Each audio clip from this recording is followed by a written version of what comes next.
Alors, vous l'évoquiez tout à l'heure, la question de la durée. En fait, c'est intéressant cette question de la durée parce que selon les domaines, l'urbaniste, l'architecte, le designer, le graphiste, on va sur des durées qui sont de l'ordre de la décennie jusque parfois à quelques semaines. Et ça, c'est un critère extrêmement important, notamment pour les projets longs, où ça peut inévitablement générer du stress, voire même de la souffrance. On parle beaucoup de souffrance au travail, mais même de votre propre souffrance à vous, parfois de ne pas le voir avancer, ou peut-être même sur des temps un peu flous en termes de décision, où on a l'impression que ça s'est abandonné puis ça l'est pas. Enfin, ça, c'est très difficile à gérer aussi. C'est très difficile, ouais, je vais pas me plaindre, mais je dirais que notre métier est beaucoup plus difficile et beaucoup plus, en effet, euh, euh, comment dirais-je, c'est un métier qui peut générer de la souffrance et de l'anxiété, bien plus qu'on peut ne l'imaginer de l'extérieur, en effet. Et c'est pas forcément les projets longs qui sont les plus difficiles. Parfois un projet très court qui a été mal anticipé et qui nous demande de livrer en quelques semaines quelque chose qui aurait pu, s'il avait été bien anticipé, réalisé en quelques mois, c'est aussi beaucoup de difficultés, beaucoup de souffrance.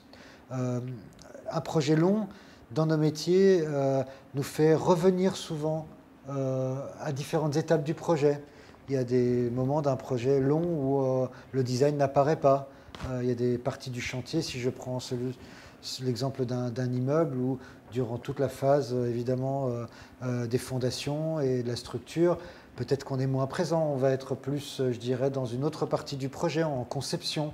Donc je dirais qu'on a toujours une place décalée parfois dans un projet long. Mais c'est aussi ce qui permet ce type de studio de vivre, c'est le mélange entre des projets courts et des projets longs qui s'additionnent et qui font que les équipes finalement peuvent, je dirais un peu, danser entre différents projets et qui cassent sans doute la monotonie dont vous parliez. Et puis, c'est ce qui fait aussi que je vous écoute quand vous nous dites que le processus est parfois même plus agréable que le résultat, même si je me permets toujours d'en douter un peu, parce que j'imagine que quand on enlève le drap, je parle symboliquement, il y a quand même quelque chose comme ça qui est de l'ordre de la jouissance, mais on peut comprendre malgré tout que le processus, avec des moments particuliers, peut-être de décision, de validation, de conviction, finalement, toutes ces étapes puissent presque l'emporter sur le... Évidemment, sans Ah ouais. aucun doute. Vous avez raison, faire de la fausse modestie, c'est quand même toujours agréable quand un lieu est fini. Surtout de voir les gens contents, parce que finalement, ce lieu ne nous appartient plus du tout. Une fois qu'il est, je dirais, ce lieu ou cet objet, hein, c'est pareil, je dirais dans les mains de ses utilisateurs. Mais il faut avouer quand même que plus on se rapproche de la fin d'un projet, il ne faut pas oublier que la dernière étape d'un projet, c'est le chantier. C'est un moment très dur, c'est une ligne droite, et donc on n'est pas vraiment dans un moment, je dirais, agréable, on est dans un moment extrêmement stressant de négociation et de stress pour livrer en fait le chantier. Donc il y a un soulagement quand ça se finit, mais souvent on est déjà sur autre chose. Oui. On est déjà dans une toute autre temporalité, surtout comme ici quand on gère une vingtaine de projets en même temps. Et donc il y a évidemment la satisfaction de voir les gens heureux de ce que vous livrez. Mais c'est certain que notre vrai métier, notre vrai plaisir et notre vraie place, c'est dans le processus, je dirais, d'élaboration d'un projet qui peut, comme vous l'avez dit, hein, durer parfois plusieurs mois, parfois des années.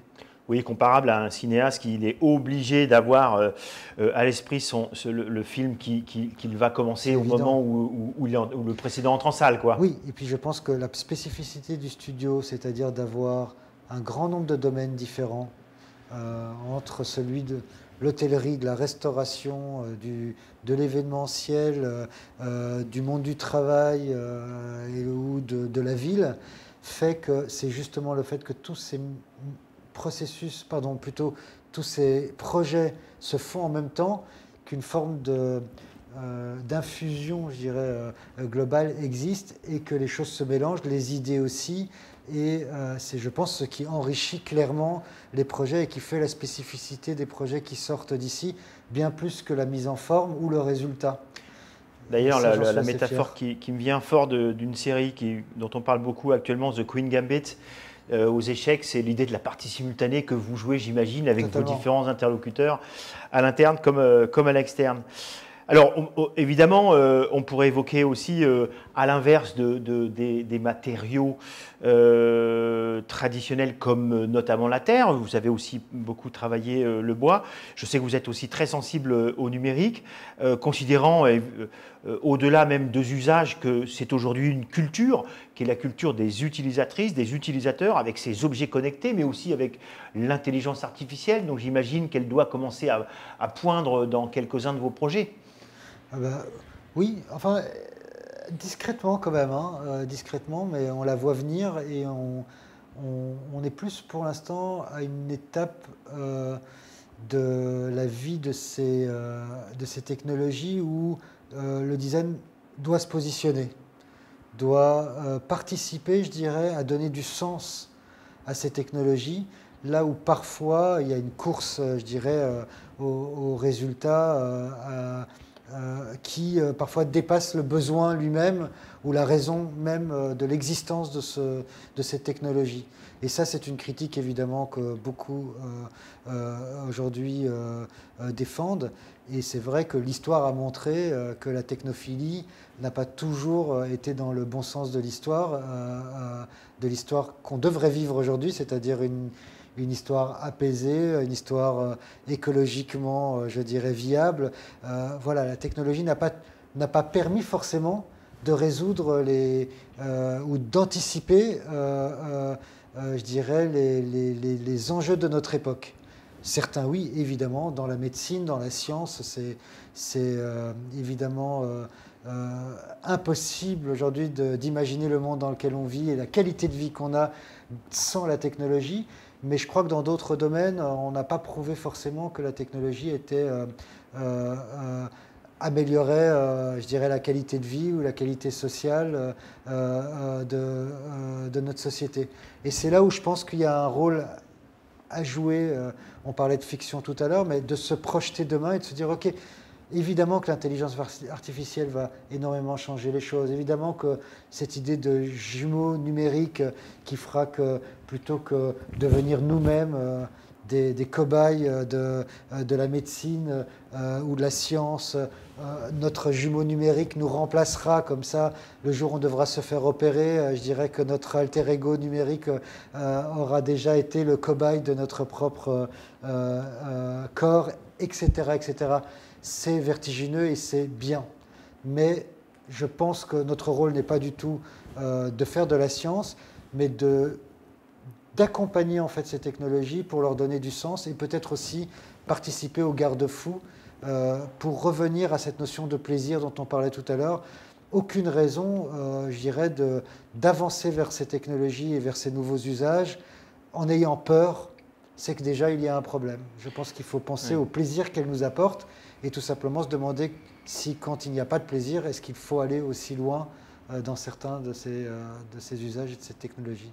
J'enverrai moi aussi volontiers mon jumeau numérique chez le dentiste sans trop me poser de questions éthiques. Et je vois là quelques images, notamment du salon Vivatech, où parfois on finit par douter, à voir d'étranges objets aux mystérieuses capacités.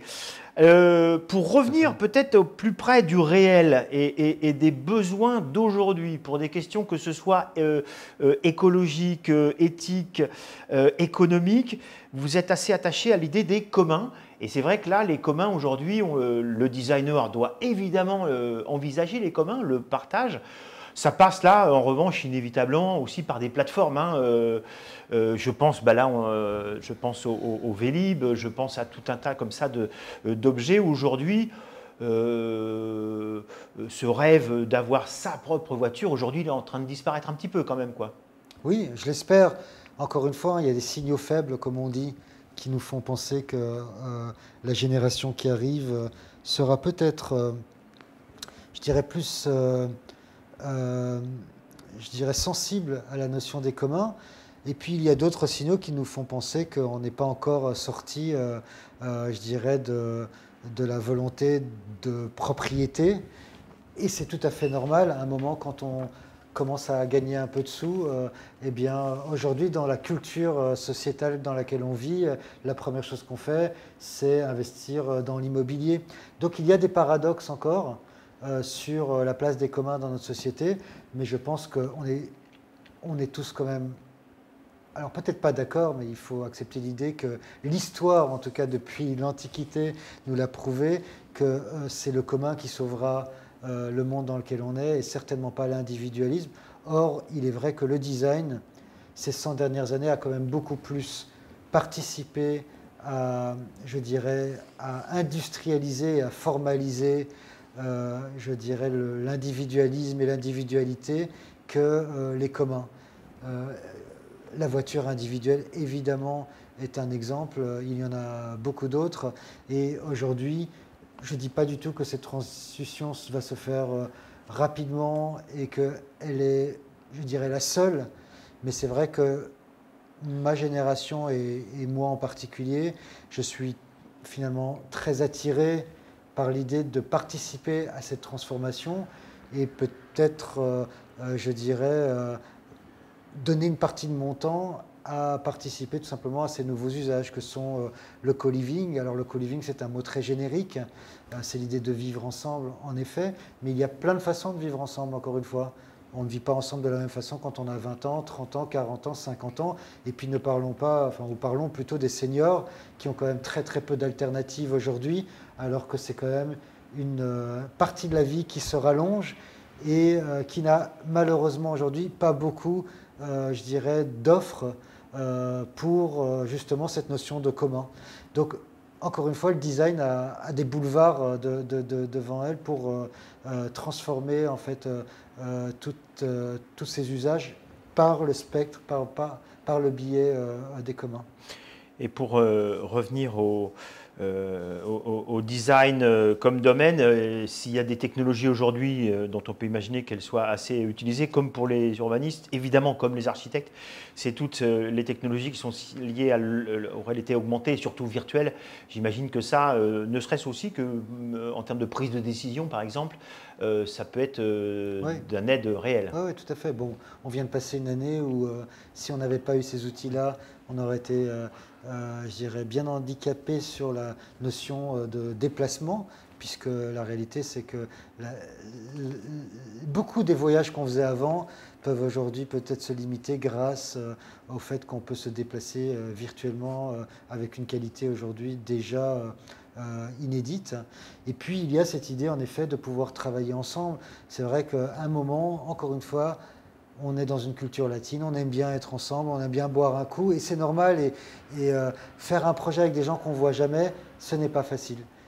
Mais force est de constater que le monde mondialisé comme on le connaît, internationalisé comme on le connaît, avec des projets, des concours qui se réalisent dans le monde entier, a aussi besoin de groupements, je dirais, internationaux.